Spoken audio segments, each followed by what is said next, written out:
Avant de plonger dans cette histoire incroyable, pensez à vous abonner à la chaîne et à activer la cloche. Ici, chaque récit a quelque chose à dire, et vous ne voudrez pas en manquer un seul. Un enfant noir joue du violon dans la rue, il ne savait pas que ce geste allait changer sa vie. Le soleil tombait lentement sur les rues grises de Chicago, projetant sur les façades de briques une lumière dorée aux allures de fin du monde. Le bitume, encore tiède des lourds pas de la journée, exhalait une odeur de poussière et d'essence. Un vent discret faisait frissonner les feuilles mortes, balayant les trottoirs déjà presque vides de Madison Avenue. À l'angle de la 9e rue, entre une boulangerie fermée et un arrêt de bus tagué, un garçon de 12 ans installait, avec la lenteur solennelle d'un rituel, un petit tabouret bancal qu'il avait réparé lui-même avec du fil de fer rouillé. Son dos était droit, ses gestes méticuleux, presque sacrés. Il ouvrit avec précaution un étui abîmé, usé sur les bords, d'où il sortit un violon en bois verni, recouvert de petites marques, rafistolé avec du scotch transparent jauni par le temps. Un instrument modeste, un peu trop petit pour sa taille grandissante, mais qu'il tenait avec la délicatesse d'un maître. Il s'appelait Elijah Carter. Ses traits, bien qu'encore juvéniles, portaient déjà le fardeau des silences trop lourds. Il avait le regard de ceux qui ont vu la tristesse sans l'avoir cherchée, et le front marqué par une sagesse bien trop précoce. Sa veste, 3 tailles trop grande, pendait sur ses épaules comme un manteau d'héritage. Ses chaussures, déchirées au bout, prenaient l'eau dès qu'il pleuvait. Il gardait toujours dans sa poche intérieure une photo froissée de sa mère, prise avant sa maladie, avant la douleur. Depuis qu'elle était partie, emportée par un cancer fulgurant, la musique était devenue son langage, son moyen de respirer. Il vivait désormais avec Louise, sa grand-mère paternelle, dans un appartement minuscule d'un quartier défavorisé de Southside. Louise faisait de son mieux avec sa pension maigre et des petits boulots de couture, mais chaque mois était un défi. Pourtant, jamais elle ne lui avait interdit de jouer dans la rue. Au contraire, elle le bénissait chaque fois qu'il sortait, violon sur le dos, lui disant d'apporter un peu de beauté au monde. Chaque soir après l'école, Elijah marchait pendant 20 minutes jusqu'au centre-ville. Il s'installait toujours au même endroit, sous un vieux lampadaire, juste à côté d'une bouche d'égout fumante. Les gens le voyaient sans le regarder, mais cela ne le dérangeait pas. Il ne jouait pas pour être applaudi. Il jouait pour sentir son cœur battre. Pour ne pas s'effondrer. Les passants jetaient parfois quelques pièces, parfois un billet. Mais ce qu'ils cherchaient, c'était le silence entre les notes, ce moment suspendu où le monde semblait s'arrêter. Ce moment rare où quelqu'un s'arrêtait vraiment. Où il n'était plus invisible. Ce jour-là, le vent avait une odeur de pluie à venir. Elijah s'installa, reposa sa mâchoire contre le bois tiède du violon, et ferma les yeux. Il entama une version lente et déchirante de Ave Maria, qu'il avait apprise à l'oreille en écoutant un vieux CD de sa mère. Et quelque chose d'étrange se produisit. Le vacarme de la ville sembla s'estomper. Les klaxons, les cris, le bruit des pas pressés, tout s'éloigna. Il ne restait que la vibration du bois sous ses doigts, l'archet glissant comme un murmure sur les cordes, et cette mélodie céleste, douloureuse, pure, immense. Des passants ralentissaient. Certains s'arrêtaient. Une femme en tailleur essuya une larme. Un enfant tira la manche de son père, fasciné. Un vieux sans-abri s'assit en tailleur pour écouter, les yeux levés vers le ciel. Mais aucun d'eux ne savait que ce moment, cet instant suspendu dans la lumière dorée d'un soir d'automne, allait être le point de bascule dans la vie d'Elijah Carter. Parmi la foule, un homme s'était arrêté net. Il ne bougea pas, comme figé dans un monde où tout le reste continuait de tourner. Il portait un costume anthracite parfaitement taillé, un imperméable gris perle qu'il n'avait même pas pris la peine de déboutonner, malgré la douceur du soir.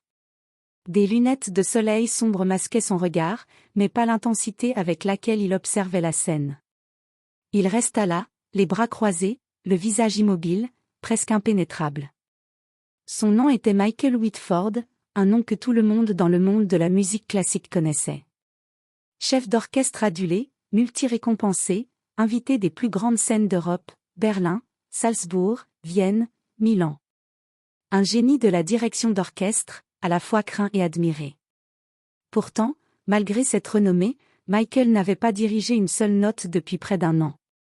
Le burnou ne l'avait pas simplement vidé, il l'avait cassé en deux. Il avait quitté la scène après une crise de panique survenue en plein concert à Londres, abandonnant orchestre et public sans un mot. Depuis, il errant d'un hôtel à l'autre, traversait les villes comme une ombre, espérant ressentir à nouveau quelque chose. Et là, au milieu de la ville bruyante, alors qu'il s'apprêtait à traverser sans but, il avait entendu un son déchirant. Pas un son maîtrisé. Un violon qui pleurait. Ce n'était pas la virtuosité qui l'avait arrêté. Ce n'était pas la technique. C'était l'émotion. La faille. Le tremblement. Le cri muet dans les cordes. Il resta debout, hypnotisé, sans même sentir la légère pluie qui commençait à tomber. Une larme unique et silencieuse roula derrière ses lunettes. Cela ne lui était pas arrivé depuis des années. À la fin de la pièce, le silence retomba comme un rideau invisible. Michael s'approcha lentement. Il sortit un billet froissé de $50 et le glissa doucement dans l'étui du violon, comme s'il avait peur de déranger le souffle sacré qui flottait encore dans l'air. Puis, d'une voix rauque, comme s'il se parlait à lui-même. « Qui t'a appris à jouer comme ça ?» Elia releva lentement les yeux. Ses pupilles étaient d'un noir profond, pleines de retenue et de fatigue, comme celles d'un adulte trop jeune. Il haussa les épaules. « Personne. Juste des vidéos. Et j'écoute beaucoup. » Il n'y avait ni vanité ni fausse modestie dans sa réponse. Juste une vérité brute. Une phrase dite par un garçon qui n'attend rien, et qui a déjà trop vu. Michael resta un instant sans rien dire. Le bruit de la ville reprenait autour d'eux, mais il n'y prêta aucune attention. Dans sa poche intérieure, il chercha lentement une carte de visite. Une carte sobre, sans fioriture, simplement marquée. Michael Whitford. Directeur Chicago Conservatory of Music. Tel, 312 555 7390. Il la tendit à Elia, en le fixant avec gravité. « Donne ça à ta grand-mère. Demande-lui de m'appeler. Je dirige un conservatoire ici, dans la ville. Je ne promets rien, mais, tu as quelque chose. » Il marqua une pause, comme s'il voulait ajouter quelque chose, puis se ravisa. Elia prit la carte sans rien dire. Il avait appris à ne plus rêver trop vite. Combien de fois des adultes lui avaient dit « Tu es spécial », pour ensuite disparaître aussitôt? Il avait compris que la gentillesse est souvent passagère, surtout quand elle vient des gens bien habillés. Mais ce soir-là, il glissa malgré tout la carte dans sa poche avec soin. Michael, lui, s'éloigna sans se retourner, ravalant l'émotion qui lui serrait la gorge. Il ne savait pas pourquoi, mais au fond de lui, il avait la sensation étrange que la musique venait de renaître. Le soir même, Grand-Ma Louise était assise sur le bord de son lit, le combiné du téléphone à fil serré contre son oreille. Elle tenait dans l'autre main la carte de visite blanche et sobre qu'Elia lui avait tendue à son retour, sans trop y croire. Elle l'avait regardé longuement, en silence. Elle ne connaissait rien à ce monde-là. Elle ne savait pas qui était Michael Whitford, ni ce qu'était un conservatoire. Mais elle avait vu dans les yeux de son petit-fils une flamme qu'elle n'avait pas vue depuis la mort de sa fille. Alors elle avait composé le numéro d'un doigt tremblant. À l'autre bout du fil, une voix grave, posée, mais étonnamment chaleureuse répondit. Whitford School of Music, Michael à l'appareil. Louise inspira profondément. Bonsoir, je suis la grand-mère d'Elia Carter. Il m'a dit que vous vouliez me parler. Un silence bref. Puis la voix reprit, plus douce encore. Ah, oui. Madame Carter. J'ai entendu votre petit-fils jouer ce soir. Il faut qu'il vienne. Il a quelque chose. 2 jours plus tard, Elia se retrouvait devant les grandes portes vitrées du Whitford School of Music, un bâtiment moderne aux lignes épurées, niché entre 2 galeries d'art du centre de Chicago. Il n'avait jamais mis les pieds dans un endroit aussi impressionnant. Tout brillait, tout respirait la rigueur et la beauté, les escaliers en colimaçon, les planchers cirés, les portraits d'anciens prodiges accrochés au mur. Il portait sa vieille veste, le violon rafistolé dans le dos. Des élèves en uniformes élégants passaient près de lui, certains le dévisageaient avec curiosité, d'autres avec indifférence. Il ne dit rien, gardant les yeux baissés. Un assistant l'introduisit dans une salle de répétition insonorisée, au plafond haut, aux murs recouverts de panneaux en bois. Une dizaine de personnes étaient assises derrière une longue table, des professeurs de musique, des chefs d'orchestre, des compositeurs, et bien sûr, Michael Whitford, au centre, les mains croisées sous le menton. Il n'y avait pas d'applaudissements. Pas de sourires. Juste des regards exigeants. Un homme lui demanda s'il avait une partition. Elia secoua la tête. Je joue sans. On échangea des regards sceptiques. Mais Michael hocha lentement la tête. Très bien. Quand tu veux. Elia sortit son violon. Son cœur battait fort. Il entendait presque le sang dans ses oreilles. Ses mains étaient moites. Il pensa à sa mère. À sa photo dans sa poche. Il ferma les yeux. Et il joua. Pas une démonstration de virtuosité. Pas un feu d'artifice de technique. Mais une offrande. Il joua une version lente, personnelle, bouleversante de « Méditation » de Taï, qu'il avait entendue une seule fois à la radio. Il ne connaissait pas les notes. Mais il connaissait l'émotion. Il la sentait, il la comprenait. Et il la traduisait, avec un instinct brut, presque animal. Le silence qui suivit fut total. Même la climatisation semblait s'être arrêtée. Les murs eux-mêmes semblaient suspendus à ce dernier souffle de corde. Michael ne bougea pas. Il avait les yeux brillants. Puis, doucement, il dit. On ne peut pas lui apprendre ce qu'il a. On peut seulement l'accompagner pour qu'il ne le perde pas. Les autres membres du jury acquiescèrent. C'était rare, voire jamais vu. Elia fut admis sur le champ. En boursier complet. On lui offrit un violon professionnel, taillé à sa mesure, avec un archet en crin véritable. Il ne savait pas quoi dire. Il caressa l'instrument comme s'il s'agissait d'un être vivant. Mais au-delà des cours de solfège, de technique, d'harmonie et de composition, ce qu'on lui offrit surtout, c'était un espace où exister. Un endroit où il n'était plus seulement le gamin qui jouait dans la rue, mais un artiste en devenir. Il reçut des critiques, des conseils, des encouragements. Il tomba parfois. Il pleura souvent.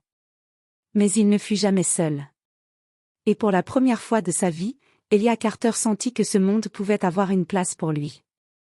3 ans plus tard, Elia Carter monta sur la scène la plus mythique d'Amérique, le Carnegie Hall, à New York. Il avait 15 ans à peine. Pas encore tout à fait un homme, mais plus vraiment un enfant. Vêtu d'un costume noir sobre, taillé sur mesure, il s'avança dans la lumière, violon à la main, face à une salle comble, où s'étaient réunis critiques, mécènes, artistes, passionnés, et le monde entier, via la télévision nationale. Il ne souriait pas. Il ne saluait pas avec excès. Il était concentré. Silencieux. Il posa son violon sous sa mâchoire comme s'il allait confier un secret à l'univers. Et il joua. La pièce choisie n'était pas la plus démonstrative. Ce n'était pas un caprice de technicien. C'était une œuvre qu'il avait composée lui-même, Echo from Madison Avenue, inspirée par les sons, les cris, les silences et les douleurs de son ancien quartier. Ce fut inexplicable. Certains dans la salle pleurèrent. D'autres fermèrent les yeux, submergés. Il n'y avait ni effet, ni artifice. Juste la vérité, nue, tendue comme un fil fragile entre l'âme de l'artiste et celle du public. À la fin, un silence presque sacré régna quelques secondes, avant que l'ovation ne jaillisse, spontanée, totale, sincère. Les gens se levaient, criaient son nom, tapaient dans leurs mains jusqu'à se faire mal. Le lendemain, le New York Times titrait en une. Le prodige de Chicago qui a fait pleurer l'Amérique. Des journalistes vinrent à lui. Des mécènes proposèrent de financer ses études à vie. Des fondations voulaient faire de lui leur ambassadeur. Un producteur de documentaires voulut raconter son histoire. Le président en personne lui envoya une lettre de félicitations. Mais Elia Carter ne changea pas. Il refusa les contrats commerciaux trop brillants. Il déclina les offres de showbiz. Il restait fidèle à l'enfant qu'il avait été. Chaque mois, il retournait discrètement dans son ancien quartier de Chicago. Toujours au même coin. Toujours sous le vieux lampadaire rouillé. Il y posait un petit tabouret, ressortait un vieux violon, pas le Stradivarius prêté par l'école, non, mais celui qu'on lui avait donné à son admission, celui qu'il avait apprivoisé. Il jouait dans la rue, au milieu des klaxons et des sirènes. Les passants ne le reconnaissaient pas toujours. Parfois, un enfant s'arrêtait, fasciné. Elia le regardait, souriait, et lui disait : « Toi aussi, tu peux. Tu n'as pas besoin d'attendre qu'on t'écoute. Tu peux commencer ici. Maintenant. » Et de ces échanges, de ces regards, de ces silences partagés, est née une idée. Il fonda une école gratuite de musique pour les enfants défavorisés. The Ine String Project. Pas une école élitiste. Une école de cœur. On y acceptait les enfants sans audition, sans recommandation. Seulement avec un regard honnête, une volonté de s'exprimer, une blessure à transformer. Des professeurs bénévoles, des instruments donnés, des concerts de rue, des ateliers d'improvisation. Et peu à peu, cette école devint un sanctuaire dans un désert, une lumière au milieu des tours grises. Un simple geste. Un garçon. Un violon. Une rue. Et un monde qui change. Elia ne jouait pas pour être vu. Il jouait pour ne pas se perdre. Et dans cette musique fragile, il retrouvait les battements du cœur de sa mère, les sacrifices de sa grand-mère, et la voix de tous les enfants qu'on n'écoute jamais. Ce qu'il ne savait pas encore, c'est que ce jour-là, à 12 ans, au coin d'une rue oubliée, il avait déclenché un miracle en mouvement.